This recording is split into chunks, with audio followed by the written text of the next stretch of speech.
Logos quiz 2024 ഏവർക്കും സ്വാഗതം. ന്യായാധിപന്മാർ 6-ാം അധ്യായം 1 മുതൽ 40 വരെയുള്ള വാക്യത്തിലെ ചോദ്യോത്തരങ്ങളാണ് ഈ വീഡിയോയിൽ ഉൾക്കൊള്ളിച്ചിരിക്കുന്നത്.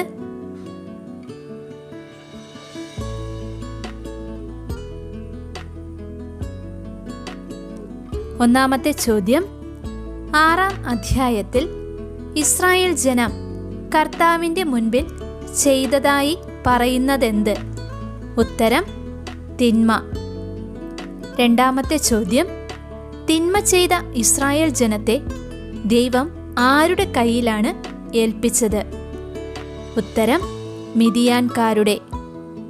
മൂന്നാമത്തെ ചോദ്യം, ഇസ്രായേൽ ജനത്തെ മിദിയാൻകാരുടെ കയ്യിൽ എത്ര വർഷത്തേക്കാണ് ഏൽപ്പിച്ചത്?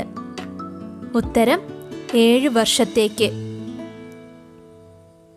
നാലാമത്തെ ചോദ്യം, ഇസ്രായേല്യർ വിത്ത് വിതച്ച് കഴിയുമ്പോൾ അവരെ ആക്രമിച്ചിരുന്നവർ ആരാണ്? ഉത്തരം മിദിയാൻകാരും അമലേക്യരും പൗരസ്ത്യരും. അഞ്ചാമത്തെ ചോദ്യം, മിദിയാൻകാരും അമലേക്യരും പൗരസ്ത്യരും എങ്ങനെയാണ് ഇസ്രായേലിനെതിരെ വന്നുകൂടിയത്? ഉത്തരം വെട്ടുകിളികളെപ്പോലെ. ആറാമത്തെ ചോദ്യം, ഇസ്രായേല്യരുടെ സഹായത്തിനായി കർത്താവ് അയച്ചതാരെ? ഉത്തരം ഒരു പ്രവാചകനെ. ഏഴാമത്തെ ചോദ്യം, 6-ാം അധ്യായത്തിൽ പറയുന്ന ദാസ്യഭവനം ഏതാണ്? ഉത്തരം ഈജിപ്റ്റ്. എട്ടാമത്തെ ചോദ്യം, 6-ാം അധ്യായത്തിൽ പറയുന്ന അബിയേസർ വംശജൻ ആരാണ്? ഉത്തരം യോവാഷ്. ഒൻപതാമത്തെ ചോദ്യം, യോവാഷിന്റെ പുത്രനാര്? ഉത്തരം ഗിദെയോൻ. പത്താമത്തെ ചോദ്യം, ഗിദെയോന് പ്രത്യക്ഷപ്പെട്ടതാരാണ്? ഉത്തരം കർത്താവിൻ്റെ ദൂതൻ. 11ാമത്തെ ചോദ്യം, കർത്താവിൻ്റെ ദൂതൻ ഗിദെയോനെ വിശേഷിപ്പിച്ചതെന്ത്? ഉത്തരം ധീരനും ശക്തനുമായ മനുഷ്യ. 12ാമത്തെ ചോദ്യം, കർത്താവിൻ്റെ ദൂതനെ ഗിദെയോൻ സംബോധന ചെയ്തതെങ്ങനെ? ഉത്തരം പ്രഭു. 13ാമത്തെ ചോദ്യം, അബിയേസർ വംശം ഏത് ഗോത്രത്തിന്റെ ഭാഗമാണ്? ഉത്തരം മനാസെ. 14ാമത്തെ ചോദ്യം, ഗിദെയോൻ കർത്താവിൻ്റെ ദൂതന് കാഴ്ചവെച്ചതെന്തായിരുന്നു? ഉത്തരം പാകം ചെയ്ത ആട്ടിൻകുട്ടിയുടെ മാംസം, ചാറ്, പുളിപ്പില്ലാത്ത അപ്പം.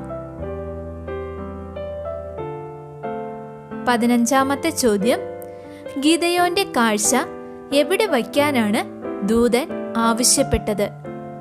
ഉത്തരം പാറമേൽ. 16ാമത്തെ ചോദ്യം, കർത്താവിൻ്റെ ദൂതൻ കയ്യിലിരുന്ന വടിയുടെ അഗ്രം കൊണ്ട് ഇറച്ചിയിലും പുളിപ്പില്ലാത്ത അപ്പത്തിലും തൊട്ടപ്പോൾ സംഭവിച്ചതെന്താണ്? ഉത്തരം പാറയിൽ നിന്ന് തീ ഉയർന്ന് മാംസവും അപ്പവും ദഹിപ്പിച്ചു. 17ാമത്തെ ചോദ്യം, ഇതാ ഞാൻ കർത്താവിൻ്റെ ദൂതനെ മുഖത്തോട് മുഖം കണ്ടിരിക്കുന്നു, ഇങ്ങനെ പറഞ്ഞതാര്? ഉത്തരം ഗിദെയോൻ. 18ാമത്തെ ചോദ്യം, സമാധാനമായിരിക്കുക, ഭയപ്പെടേണ്ട, നീ മരിക്കുകയില്ല, ഇങ്ങനെ പറഞ്ഞതാര്? ഉത്തരം കർത്താവ്. 19ാമത്തെ ചോദ്യം, കർത്താവിന് ഒരു ബലിപീഠം പണിത ഗിദെയോൻ അതിന് നൽകിയ പേരെന്ത്? ഉത്തരം യാഹ്വേ ഷലോം. 20ാമത്തെ ചോദ്യം, ഗിദെയോൻ പണിത ബലിപീഠമായ യാഹ്വേ ഷലോം ഇന്നും എവിടെയാണുള്ളത്? ഉത്തരം അബിയേസർ വംശജരുടെ ഓഫ്രായിൽ.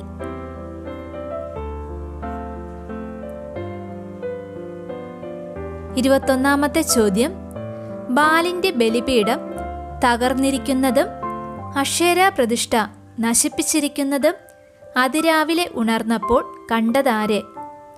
ഉത്തരം പട്ടണവാസികൾ.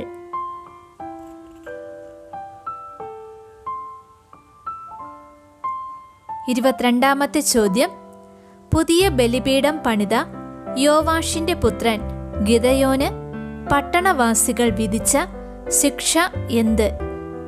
ഉത്തരം മരണം. 23 ചോദ്യം, ഗിദെയോൻ ബാലിന്റെ ബലിപീഠം നശിപ്പിച്ചതിനാൽ ഗിദെയോന് ലഭിച്ച മറ്റൊരു പേര്? ഉത്തരം ജെറുബ്ബാൽ. 24 ചോദ്യം, ജെറുബ്ബാൽ എന്ന വാക്കിന്റെ അർത്ഥം? ഉത്തരം ബാൽ തന്നെ അവനെതിരായി മത്സരിക്കട്ടെ. 25 ചോദ്യം, ജസ്രേൽ താഴ്വരയിൽ താവളമടിച്ചതാരൊക്കെ?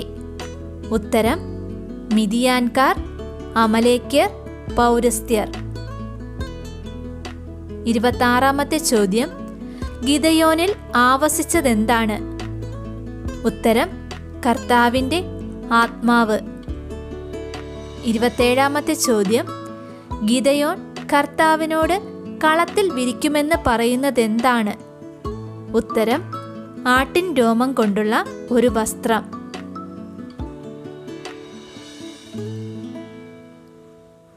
28 ചോദ്യം, ആട്ടിൻ രോമം കൊണ്ടുള്ള വസ്ത്രത്തിൽ മാത്രം എന്ത് കാണണമെന്നാണ് ഗിദെയോൻ കർത്താവിനോട് ആവശ്യപ്പെടുക?